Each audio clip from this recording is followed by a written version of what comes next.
en el desarrollo del liderazgo de las organizaciones, ya que este concepto describe un contexto caracterizado por estas palabras. ¿Qué significa cada una de ellas? Volatilidad. ¿Qué es la volatilidad? Es un incremento brutal en 4 dimensiones de los cambios a los que nos enfrentamos hoy. Estamos hablando del tipo, la velocidad, el volumen y la magnitud. Cuando hablamos de incertidumbre, hablamos de la ausencia de la previsibilidad de los acontecimientos. Alguien hace mucho tiempo atrás y aún en la escritura encontramos que el Señor dice, ¿cuándo saben ustedes que va a llover? Es porque está nublado. Y ustedes saben cuándo es el tiempo de cosecha, porque levantan su mirada al cielo y se dan cuenta de cuáles son las sazones de los tiempos. Pero hoy vivimos en días en los que no tenemos una clara idea de lo que puede acontecer hoy mismo, o mañana o la próxima semana. En mi país, a inicio de este año, era un día martes, en la mañana, todo normal, todo tranquilo, uno con planes, con agenda, y al mediodía estábamos todos viendo las noticias, o los que podían ver las noticias, y de repente un grupo de delincuentes asalta un canal de televisión, secuestra a los periodistas y a todo el personal que está allí. Eso hace que el gobierno tome la decisión de declarar un estado de emergencia total en el Ecuador, y los militares salen a las calles definitivamente para poner control a la delincuencia y a todo el sistema criminal en el Ecuador. Es decir, que el mundo nos cambió en un momento. En un momento. En un momento todo el mundo estaba regresando a casas, saliendo de los trabajos. En un momento todo el mundo iba a retirar a los hijos de la escuela como nunca antes. Yo estuve recibiendo llamadas de discípulos que me decían, pastor, mi hija está en la universidad que está atrás de su ciudadela, puede recibirla en casa hasta que sepa cómo ir a verla para traerla a la mía. Claro que sí, envíala. Y los chicos cruzando y mi casa convirtiéndose en una casa de paz, en un lugar de refugio para estos estudiantes, estos jóvenes. O sea, todo cambió en un instante. Eso habla de la incertidumbre con la que vivimos muchas veces. También vivimos en un mundo que es complejo. La confusión generalizada, la no conexión clara entre la causa y el efecto que envuelve a hoy a cualquier organización. Y la ambigüedad. Esta es la ausencia de precisión en la realidad y la existencia de múltiples significados en las condiciones que nos rodean. Hoy vivimos en un mundo que es ambiguo, aún en aspectos de fe, aún en aspectos de cristiandad, aún en aspectos de plantación de iglesias. Yo me reúno con un grupo de plantadores de iglesias hace varias semanas atrás y me dicen, tenemos la meta de plantar 100 iglesias en un año. No, perdón, de plantar 400 iglesias en un año. Entonces yo me quedo ahí, ¿verdad?, frente a ellos y les digo, ¿cómo lo van a hacer en un año? Cuéntenme la fórmula, pues se las compro. Si usted es un plantador de iglesia, usted sabe que no vamos a plantar una iglesia posiblemente en un año, a menos de que haya un mover sobrenatural de Dios como el día de Pentecostés y en un fin de semana hay 10.000 personas en el templo. Pero a menos de que eso pase, sabemos que el proceso de plantación de una iglesia inicia en un año, sí, pero va a ser consolidado en 2, 3, en algunos casos puede tardar 4 años para tener una iglesia bien establecida, organizada, bien plantada, sólida, sostenible. Porque decimos que plantamos una iglesia este año, pero el año que viene la iglesia cerró. Y los reportes, cuando llegan los reportes, aparece de que la iglesia fue plantada. Pero esa iglesia sigue apareciendo plantada en el reporte y lo ponen de cabeza a mi amigo, porque el otro año también no. Pero si trabajamos consecuentemente con los procesos, vamos a poder presentar procesos consolidados. ¿Verdad que sí? Entonces, cuando me dicen a mí que van a plantar 400 iglesias en un año, yo digo, cuéntenme la fórmula, ¿verdad? Entonces, la pregunta inmediata que les hice fue, ¿qué tipo de iglesia van a plantar? ¿Van a plantar una iglesia con alguna estructura, de liderazgo, con una estructura física, organizativa, o van a plantar una iglesia en una casa, en un grupo? Van a abrir un hogar que va a tener un ADN de iglesia, pero va a ser siempre una iglesia en casa. ¿Qué tipo de iglesia quieren plantar? ¿Es una célula? ¿Es un grupo de discipulados? ¿Qué tipo de iglesia quieren plantar? Cuando hablan de iglesia, mi pregunta fue, ¿a qué se están refiriendo? Porque aún ese concepto es un poco ambiguo. Y lo que ustedes piensen como iglesia de Dios de la profecía no es lo mismo que piensa la iglesia de Dios, o piensa las asambleas de Dios, o piensa los bautistas, o piensa los nazarenos. Entonces, no tenemos una definición exacta o clara y común para todos. Ahora, se trata de un mundo, en este que estamos viviendo, donde el cambio es cada vez más rápido y el futuro se vuelve menos previsible. Las opciones se incrementan exponencialmente y el modo de reflexionar sobre esas opciones debe ser diferente. Los líderes hoy deben tomar decisiones con cantidades impresionantes de información que no cesa y donde todo está interconectado como nunca antes. Si antes carecíamos de información, hoy tenemos demasiada información. El entorno VUCA implica que debemos enfocarnos en lo que es posible, porque cualquier cosa puede ocurrir, en vez de lo que es probable que ocurra, que viene determinado por lo que ocurrió antes. Y este cambio, donde debemos pasar de tratar de averiguar lo que es más probable a tratar de ver el campo de posibilidades existentes, es más difícil de lo que a nosotros nos pudiera parecer. Las investigaciones muestran reiteradamente que es algo que no agrada a nuestro cerebro. Nuestro patrón general es recortar, es reducir, es simplificar la información.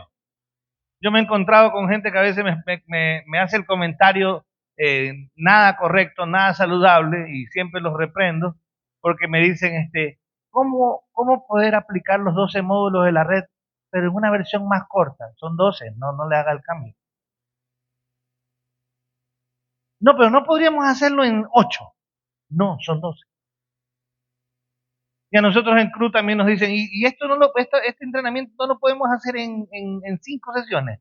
No, hermano, son 8. Si yo le doy una versión más chiquita, sí, le voy a dar lo que pueda darle, pero normalmente son 8. Pero queremos reducir las cosas, queremos simplificar la información. Para conseguir ese cambio necesitamos crear nuevos hábitos, necesitamos crear nuevos patrones, necesitamos hablar unos con otros de modo diferente, recopilar información de modo distinto y desarrollar planes y estrategias diferentes para el futuro. ¿Cuáles son las características entonces de una sociedad cambiante en la actualidad? Y ahí están enlistadas y permítame mencionar rápidamente algunos detalles de cada una de estas.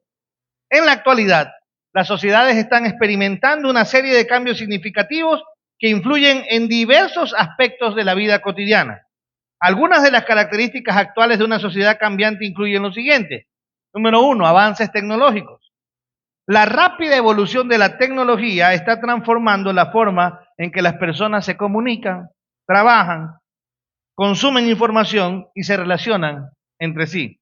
La digitalización, la inteligencia artificial, el Internet de las cosas y otras innovaciones tecnológicas están cambiando la forma en que vivimos y nos relacionamos con el mundo que nos rodea. ¿Cuántos de los que estamos aquí tienen una Biblia física? Aquí, ahora. Ahorita. Que el Señor los bendiga. ¿Quiénes tienen una Biblia digital? Son la mayoría. Y no estoy diciendo que lo uno esté bien o que lo otro esté mal, porque al fin y al cabo estamos leyendo todos la Biblia, solo que unos la están leyendo en forma física y otros la están leyendo en un dispositivo digital. Pero si hoy nosotros, con una población en América Latina joven, si usted quiere llegar a presionar que todos tienen que traer Biblia física obligatoriamente, ¿qué puede pasar? Se van. Y eso no debe ser determinante, porque como que si fuera capricho, entonces yo tengo que cambiar, yo tengo que cambiar y adaptarme y dejar mis convicciones, porque esta generación rebelde, malcriada, desobediente, quiere leer en sus teléfonos. Puede ser una posición que nosotros tomemos.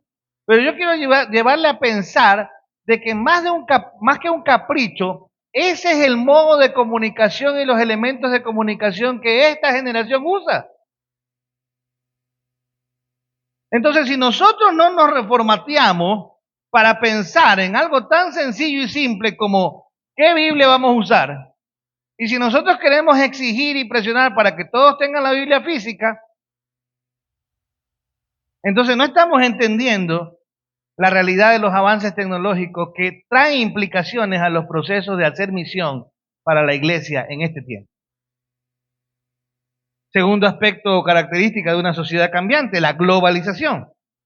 Esta es la interconexión global, la cual está aumentando a través del comercio internacional, las redes sociales, las comunicaciones globales y la migración. Esto está creando sociedades cada vez más interconectadas y diversas, donde las culturas, las ideas y perspectivas se entrelazan de formas nuevas e inesperadas. Los cambios demográficos, el crecimiento de la población, el envejecimiento de la población en muchas regiones, la migración interna en un mismo país, pero también la migración internacional y otros cambios demográficos están teniendo un impacto significativo en la composición y la estructura de la sociedad. Estos cambios pueden influir en la economía, en la política, en la cultura y otros aspectos de la vida social. Ahora, ¿qué estoy tratando de mencionar con esto? Cuando usted está plantando iglesias, o somos una iglesia, una denominación comprometida con la plantación de iglesias, necesitamos observar estas características de la sociedad en donde estamos plantando la iglesia. Puede ser que usted esté plantando una iglesia en un lugar donde no hay acceso a la tecnología y las cosas van a girar en torno a esa realidad. Pero puede que usted esté plantando iglesias en un contexto urbano donde sí hay el uso de la tecnología por todas las personas que habitan en ese conglomerado. Entonces usted tiene que considerar los procesos que eso tiene como implicación. Necesitamos entender la globalización, necesitamos entender los cambios demográficos. ¿Cuáles son las costumbres, la cultura de las personas? Usted llega a un barrio, ¿verdad?, a plantar iglesia y resulta que ese barrio donde usted está plantando la iglesia en República Dominicana, en Santo Domingo, no habitan la mayoría de personas allí procedentes de Santo Domingo, sino que los mayores habitantes de esa comunidad son haitianos. Si usted va a cantar alabanzas con himnos, ya perdió media congregación ahí. Usted ahí, si el dominicano es merenguero, con los haitianos la cosa va en unas revoluciones más arriba. Y si la alabanza de su iglesia va a ir en...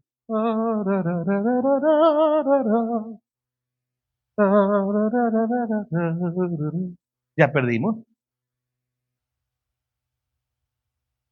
Pero si usted empieza, aquel fuego que cayó a 120 una vez, a mí me hizo Pentecostés. Y los hermanos, eso se arma una gloria a Dios, aleluya. Hay que entender esos aspectos demográficos. Si usted va, usted está plantando una iglesia y usted va a ese lugar donde está ahí plantando la iglesia, usted sabe que le van a dar arepa porque los que viven ahí son venezolanos, que han migrado y han llegado a ese lugar y están multiplicándose. Entonces ahí la comida que le van a vender es una buena arepa. Una buena arepa. Y si usted dice, ¿y qué es eso? No quiero, porque no estoy acostumbrado a comer arepa. Ah, y usted le dice a un venezolano que no le va a comer la arepa. Ah, hermano, de ese por... Sí, no, ahí empezó a morir la plantación de iglesia. No, ni empezó. Entonces, si no estamos conscientes de esos aspectos demográficos, no podemos hacer bien nuestra tarea. Cambio climático y sostenibilidad. La creciente conciencia sobre el cambio climático y la importancia de la sostenibilidad ambiental están dando lugar a cambios en las políticas, las prácticas empresariales y el comportamiento individual. Las sociedades están cada vez más preocupadas por la protección del medio ambiente y la adopción de prácticas sostenibles en todos los aspectos de la vida. Hoy, por ejemplo, si nosotros queremos plantar iglesias en un contexto urbano, necesitamos entender que las ciudades tienen una organización política y tienen determinados régimen donde no en cualquier lugar se puede plantar iglesia, porque ese lugar puede ser una zona industrial. Y las políticas de la ciudad no permiten que ahí sea plantada una iglesia. No es un lugar para vivir, no es un lugar para reunir una comunidad, porque es un sector industrial. Este otro sector es un sector comercial. Entonces, si usted quiere plantar una iglesia ahí, usted debe saber que el alquiler de un local o de una bodega, por ser un sector comercial, va a ser mucho más alto que en otro sector de la ciudad. Así que esos aspectos y ese impacto socioeconómico que vive en nuestras ciudades y en nuestros países, nosotros tenemos que entenderlo. En Costa Rica, por ejemplo, hoy en día le van a pedir, vea que estamos hablando de Centroamérica. Claro, usted sabe que los ticos, Dios bendiga a los ticos presentes, los amo mucho, viví ahí 5 años, pero los ticos se creen gringos, ¿verdad? Y si no se creen gringos, se creen suizos. Por eso le llaman la Suiza de Centroamérica. Suizo pedazo, dice. No, ellos se creen, porque ¿qué se creen, verdad? Y el tico, oiga, es convencido, se cree que ellos son, ¿verdad? Me acuerdo que una hermana vino para Colombia a unas conferencias y cuando veía las ciudades de Colombia me hizo el comentario en la mesa, pastor, yo no sabía que habían países tan desarrollados al sur del continente. Yo decía, entendí, solamente porque sé cómo piensan ustedes los ticos, no les voy a decir nada. Porque para ellos es Costa Rica y Estados Unidos. El resto no existe. No existe. Se saltan, llegan a Estados Unidos directo. Me decía un amigo, ¿verdad? Un pastor en mi iglesia y donante nuestro misionero, me decía, lo llevé a mi graduación de una maestría en Medellín el año pasado, y me decía, pastor, es que es la primera vez que hemos cruzado el hemisferio. Ok, en Costa Rica usted va a plantar una iglesia y le van a exigir parqueos en relación a la cantidad de personas que tienen en la iglesia. En otros lados, ¿qué vamos a pensar nosotros en parqueo? Abrimos la iglesia y que se parqueen donde haya. Pero en Costa Rica le cierran la iglesia. Nosotros en nuestros países tenemos un tachito de basura ahí en la esquina, en la parte de atrás de la iglesia, para que la gente bote la basura. Pero no, en Costa Rica usted tiene que tener 3 tachos. Uno verde, uno gris y uno azul. Porque tiene que reciclar. Y la iglesia tiene que reciclar. Y le va a llegar un inspector de salud para ver si la iglesia está siguiendo la línea azul con la cual tiene que certificarse. Y si usted no se certifica, entonces no le aprueban la personería jurídica de la iglesia. O le pueden clausurar los derechos como iglesia. Entonces, ¿son realidades o no? Y aquí está algún tico que me desmienta, pues.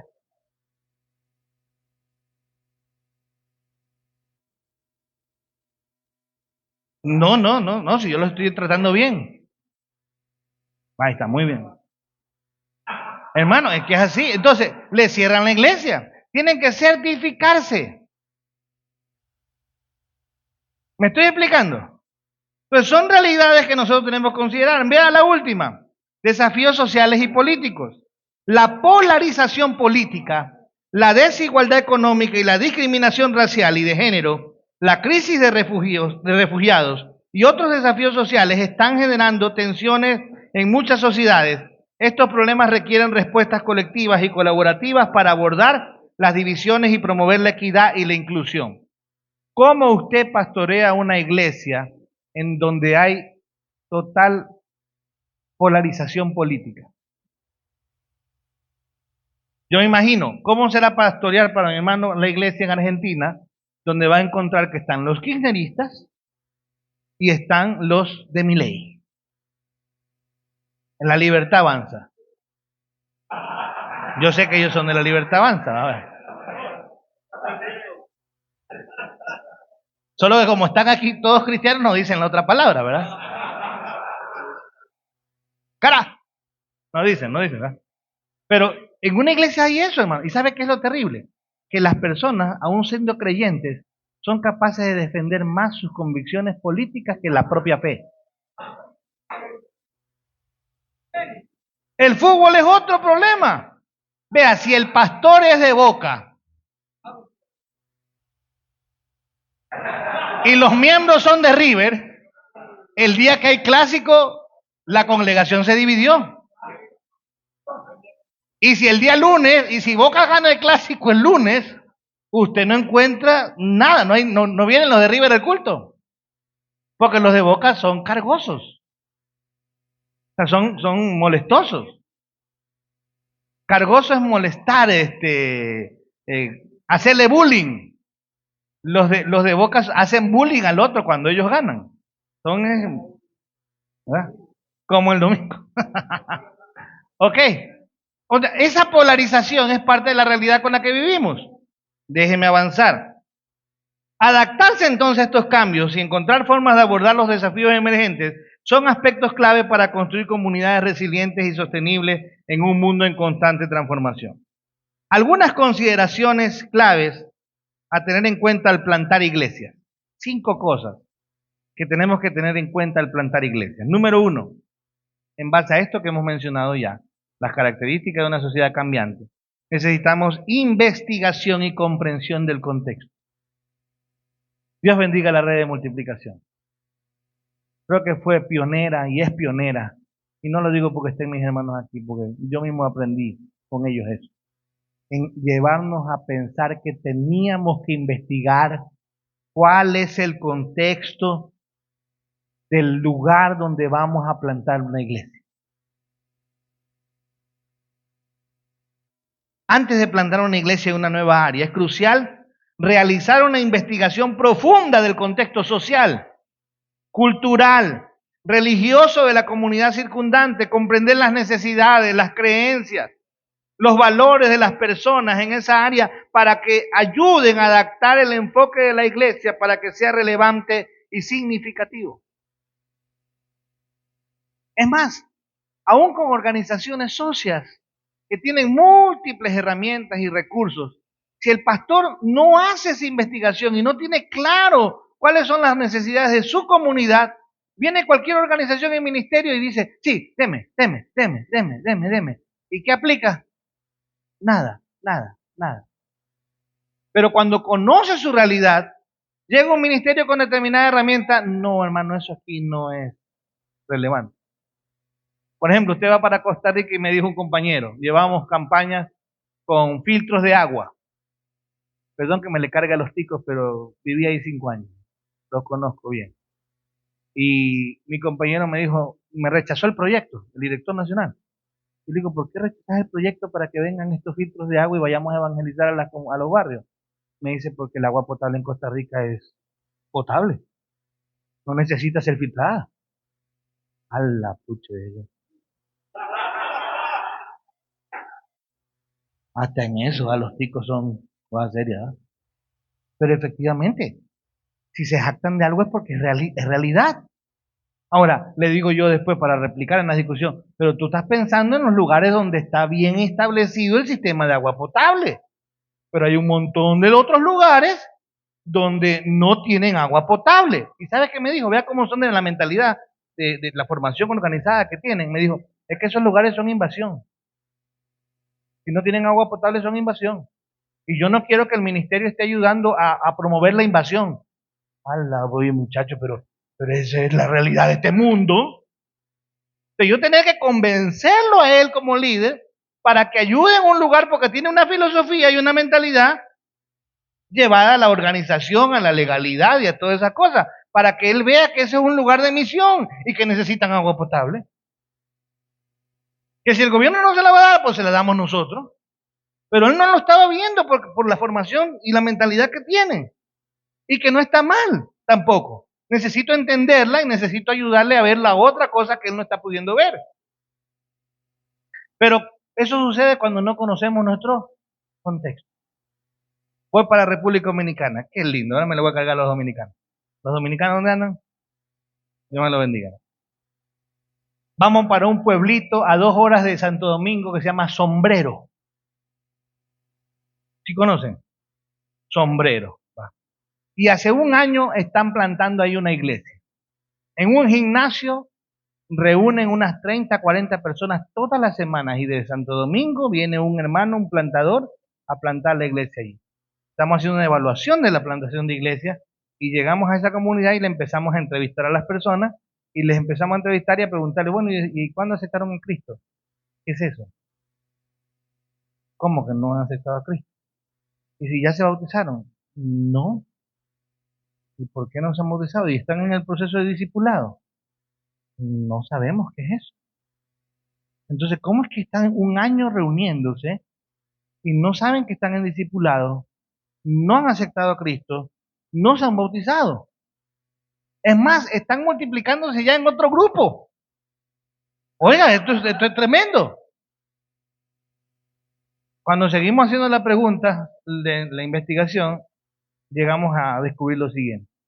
Es que nosotros no sabemos leer y escribir.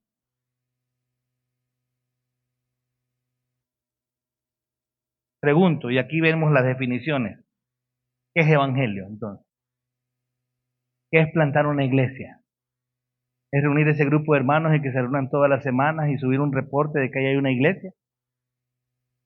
¿O es que sus vidas sean transformadas realmente por el amor de Dios?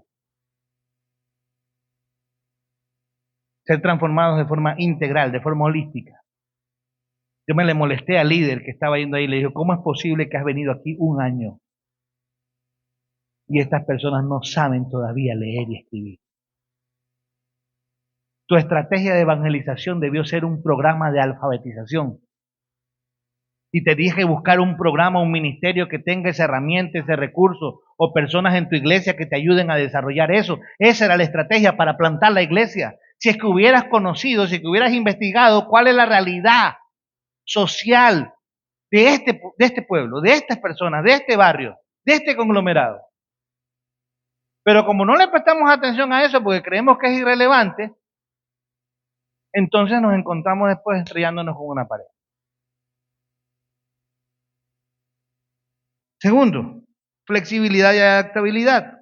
En una sociedad cambiante, las iglesias deben ser flexibles y estar abiertas a adaptarse a las nuevas realidades. Esto puede significar revisar constantemente los métodos de ministerio, programas y enfoques para asegurarse de que sigan siendo relevantes y efectivos. En mi ciudad, en Guayaquil, hay una zona en desarrollo que ya no pertenece a la ciudad, se llama la Vía San Borondón. Y hace unos 15 o 20 años atrás empezó a desarrollarse, pero todas eran ciudadelas privadas. Hay una zona de esa zona en desarrollo continuo, porque sigue en desarrollo continuo, que al menos habitan más de 150.000 personas. ¿Cuántas iglesias necesitaríamos para alcanzar 150.000 personas?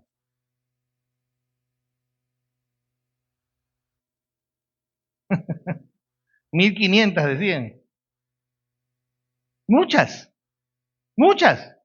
El tema es que para plantar una iglesia ahí usted tiene que tener a alguien dentro de una de las etapas de esa ciudadela, donde en promedio habitan 400, hay 400 casas con 400 familias, y usted tiene que tener a alguien ahí dentro que le permita entrar, porque si usted no conoce a nadie de ahí dentro, a usted no lo dejan entrar. Entonces, la iglesia que quiere plantar iglesia en ese lugar necesita entender que los aires libres ahí no funcionan. No, es que nosotros hemos hecho aire libre por 20 años, hermano. Bueno, siga haciendo aire libre, pues no va a ganar a nadie. No es que están encerrados en una ciudadela. ¿Me estoy explicando? El evangelismo puerta a puerta ahí no funciona. Y si usted quiere funcionar con un evangelismo puerta a puerta, tendría que entrar, pero tendría que hacer esa evangelización puerta a puerta a partir de las 7 de la noche. Porque en el día casi todas esas casas están vacías. ¿Por qué? Porque todo el mundo está trabajando. Pero cuando usted quiere tocar la puerta a las 7 de la noche para evangelizar, y nadie le va a abrir, pues si nadie lo quiere escuchar, no es que la gente está cansada. Entonces, ¿necesitamos descubrir nuevas estrategias para alcanzarlos o no? Claro que sí. Pero necesitamos entender el contexto en donde queremos plantar la iglesia. Y necesitamos adaptarnos y ser flexibles a las estrategias. Un ejemplo tonto de hace muchísimos años. Salimos a evangelizar con el grupo de mi iglesia y les dije, hermanos, por favor, cuando saluden, al tocar una puerta, no digan Dios les bendiga.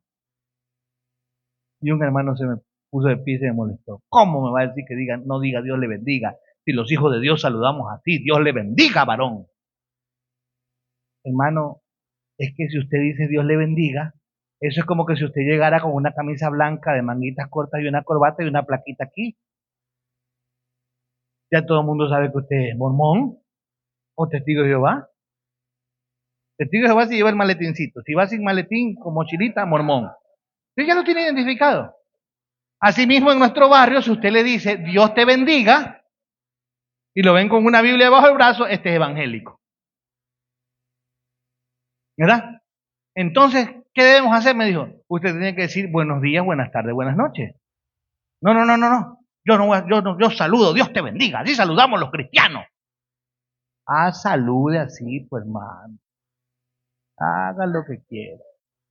Regresamos de la evangelización. Todos contentos. Porque aunque no todos los lugares habían aceptado a Cristo, les habían abierto la puerta, les habían brindado hasta café, pan. Uy, una cosa, la gente estaba contentísima. Y el hermano viene todo bravo. La gente está poseída por el diablo. Los tiene atrapados el enemigo. ¿Pero por qué dicen? Porque nadie quiso que le hablara. ¿Y por qué nadie quiso que le hablara? Porque al menos le decía Dios le bendiga y me tiraban la puerta en la cara. Yo que le dije, dígale buenas noches, le abren la puerta y le invitan café. Parece una cuestión tonta, pero es la realidad. ¿Cuáles son las estrategias que la iglesia va a aplicar en ese lugar de acuerdo a la investigación del contexto que ha realizado? Tercero, involucramiento comunitario. Es fundamental que las iglesias plantadas se involucren activamente en la comunidad local, buscando formas de servir y apoyar a las personas más allá de los límites de la congregación.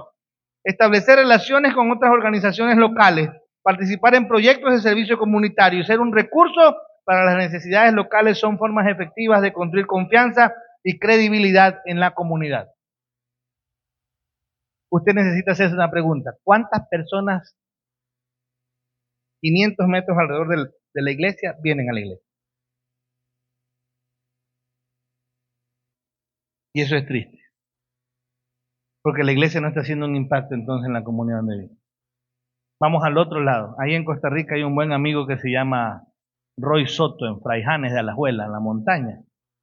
Y el hermano Roy Soto tiene varios proyectos. Su iglesia es un centro de una entidad del Estado que se llama el PANI.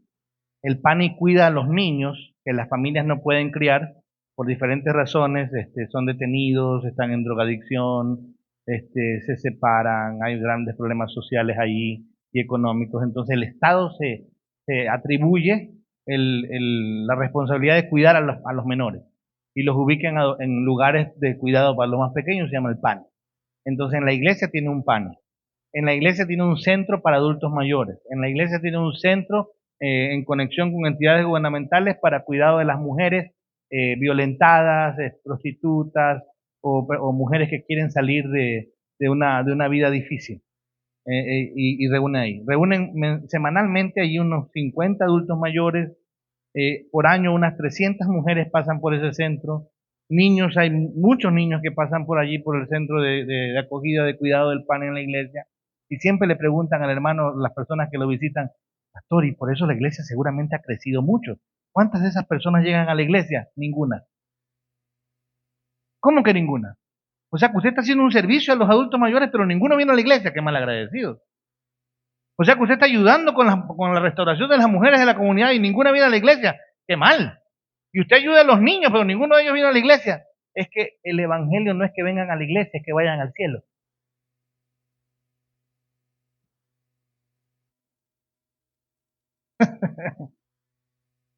El evangelio no es que vengan a la iglesia, es que vayan al cielo. Entonces, ¿qué programas desarrollamos para involucrarnos con la comunidad? Vea, en ese lugar, en Fraijanes, Alajuela, solo existe esa iglesia. Ahí han llegado todas las denominaciones que a ustedes les puede ocurrir a querer plantar la iglesia. Pero la comunidad no les permite plantar la iglesia. ¿Sabe por qué? porque ninguna quiere trabajar como este pastor trabaja. Ya nosotros tenemos pastor aquí. No queremos más iglesia, no necesitamos más iglesia, aquí tenemos iglesia. Y ese pastor tampoco nos anda exigiendo, para ayudarnos no nos anda exigiendo que nos hagamos evangélicos y que nos bauticemos. No necesitamos más iglesia aquí. Claro, cuando las otras iglesias llegan, no, es que vamos a hacer el culto, el evangelismo y el poder de Dios aquí y allá, y gloria a Dios, alabado sea su nombre. No, aquí ya tenemos iglesia. Solamente si usted va a hacer iglesia como la que él hace, lo permitimos aquí. Si usted no va a hacer una iglesia como la de allá, no queremos más iglesia. Con esta tenemos suficiente. Porque es una iglesia relevante en ese lugar. Quinto, formación de líderes capacitados. Y aquí voy terminando. Usted sabe que cuando un pastor dice que va terminando, le faltan 3 veces que diga lo mismo, ¿verdad? Formación de líderes capacitados. Para que una iglesia plantada prospere en una sociedad cambiante, es importante invertir en la formación y capacitación de líderes comprometidos y capacitados. Los líderes deben estar equipados para abordar los desafíos contemporáneos. Líderes que lo hagan con integridad y guíen a la comunidad en tiempos de cambio. La plantación de iglesias en una sociedad cambiante requiere un enfoque estratégico, sensible y proactivo para adaptarse a las nuevas realidades y llegar de manera efectiva a las personas en evolución.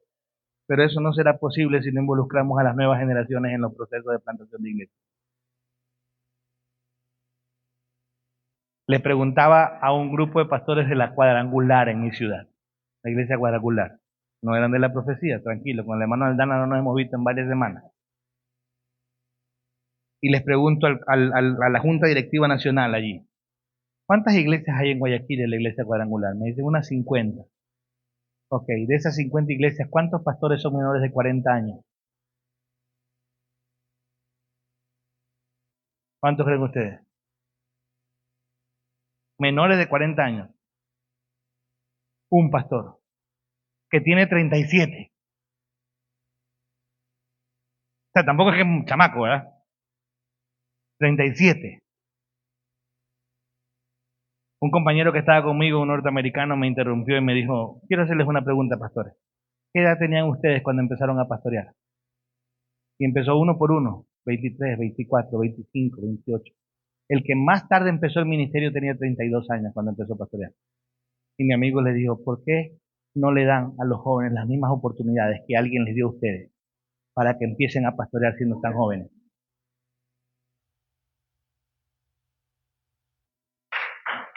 No, yo creí que venía una convención pentecostal. ¿Cómo es la cosa aquí? Les pasó lo mismo, ¿eh? Entonces, no queremos formar. Hay una brecha misional, hay un aviso en la iglesia. Los pastores de la iglesia en promedio tienen de 55 años para arriba.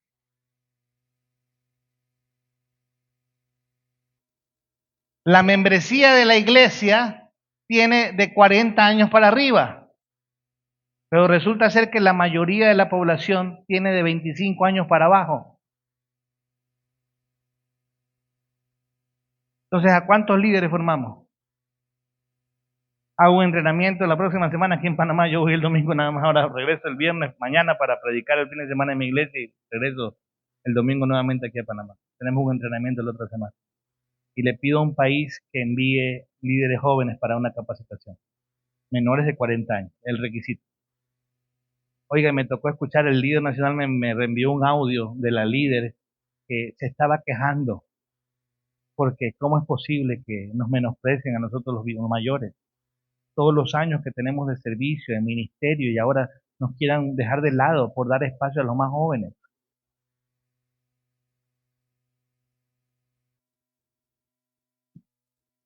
Bueno, pues has tenido tantos años sirviendo en el ministerio, ¿de qué te quejas? Pero si no hacemos un alto y si no le ponemos énfasis, no somos duros, si no ponemos requisitos y no negociamos eso, no vamos a tener nuevas generaciones porque usted va a seguir agarrado de esto y no lo va a soltar. Así que los líderes de la organización, de la denominación o del ministerio, tenemos que, aunque ustedes nos vean como malos, como perversos, a veces hasta como el mismo diablo, tenemos que obligarlos Suelta. Suelta. Y dale lugar al otro que viene detrás tuyo. ¿Eso quiere decir que usted debe desaparecer? No. No. El otro día estudiando el modelo de Jesús de construcción de movimiento, yo no sé si usted lo ha notado, pero pareciera como, o nos han vendido la idea de que cuando Jesús es bautizado por Juan en el desierto y empieza el ministerio, el que empieza a liderar el movimiento únicamente es Jesús. No, Juan no se retira. 8 meses después, Juan sigue haciendo ministerio en otra región del país. Y vienen los discípulos de Juan a decirle, pero él, ¿por qué está haciendo eso? Pero ellos, ¿por qué están bautizando? ¿Por qué están predicando? Están reuniendo mucha gente. Y Juan le dice, es necesario que yo mengüe para que él crezca. Pero no se desapareció del ministerio. Solo que empezó a menguar para que el otro crezca. Una transición saludable.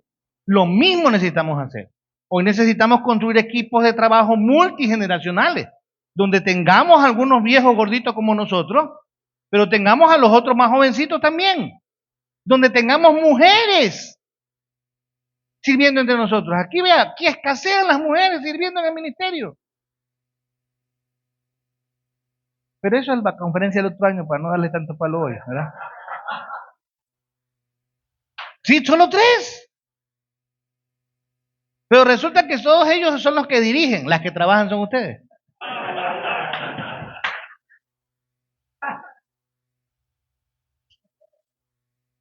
¿No se dice? Ay, perdón. Uy, se me chispoteó. ¿Cómo construir un movimiento entonces de plantación de iglesia? Rápidamente quiero recorrer esto. Un movimiento espiritual es Dios trabajando a través de una comunidad de discípulos multiplicadores centrados en Cristo que se movilizan activamente hacia el cumplimiento de la gran comisión entre audiencias objetivos.